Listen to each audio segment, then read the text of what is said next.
After a successful launch of OPPO's R series in India, OPPO today announced its first K series device, the OPPO K1. K1 has many firsts. It is the first device from OPPO to be sold online. It is also the first smartphone to feature an in-glass fingerprint scanner on an under 20,000 rupees device, thereby democratizing in-glass fingerprint scanner for one and all.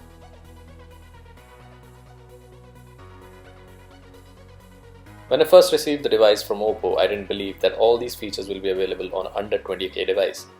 So the first thing I did was check the price tag, and this is what I found. Clever trick by OPPO India.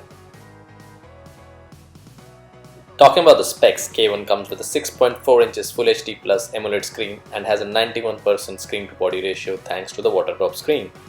It uses Corning Gorilla Glass 5 and comes with 4GB and 64GB ROM, improving the speed and performance.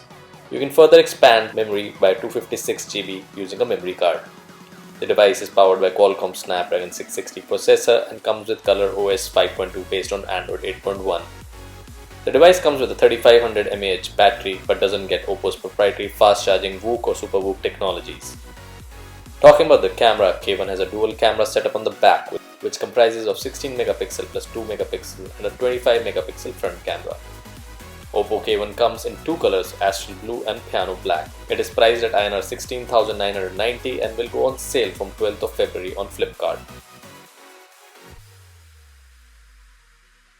In the box you get the OPPO K1 headset, a micro USB charger, protective case, 3.5mm earphones, SIM pin and the usual documentation. So do let us know how you like the device in the comment section, and also remember to hit the like button if you enjoyed watching the video. For those who haven't subscribed to us, please click on the subscribe button and then the bell icon. Thanks for watching the Unbiased Blog.